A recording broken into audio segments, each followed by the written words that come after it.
Football's a very small business and everybody knows everybody else. And I don't want to be one of those chairmen that, maybe interview 4 or 5 managers who've got no intention of giving 4 out of the 5 the job, but they're interested to hear what they might have to say about their team and whether they can learn anything and what their targets might be going forward, and they can use it as a market testing exercise. That's not us. What we always believe is that we will want to appoint somebody that really wants to do the job, that is going to be a serious proposition for us, and that I believe can do that. And I need, in an interview, if it goes really well, to be able to say, yeah, well, let's go and do it.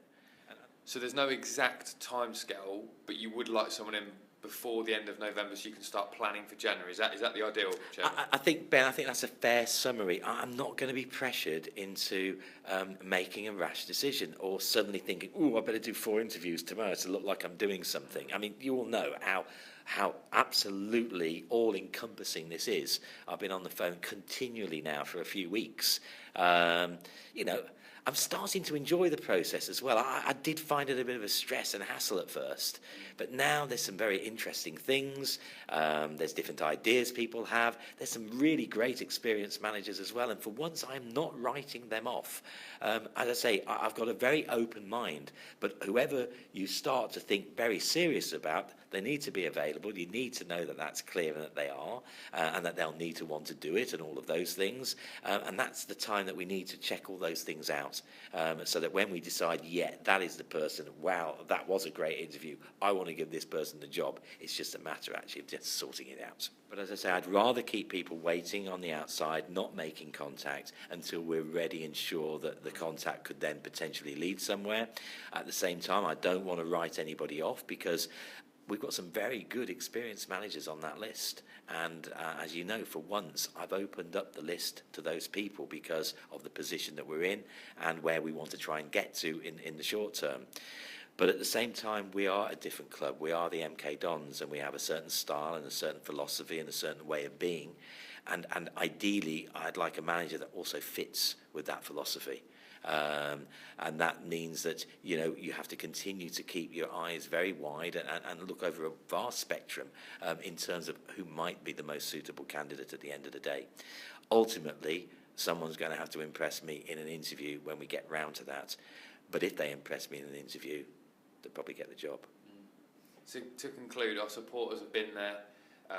They're being patient, but they understand the situation. And what would your message be to them? Just continue to support the team like you have, which has been brilliant as always. Well, absolutely, and I hope that the supporters do understand why I'm kind of making this a bit of a big deal, and maybe making it take a bit more time than people would like to see, and all of those things. It is that important. It's not the summer.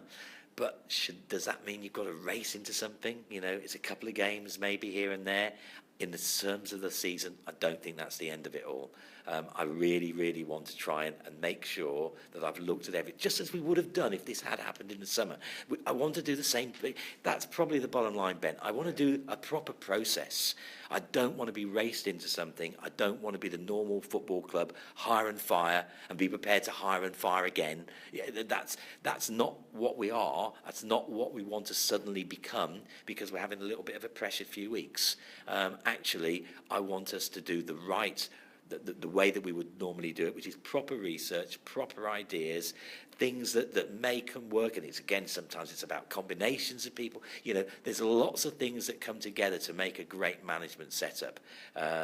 You think back when you think of Paul Ince and Ray Matthias, you think of Carl Robinson with John Gorman. It's not always just about the individual either. It's about would this appointment bring to our club?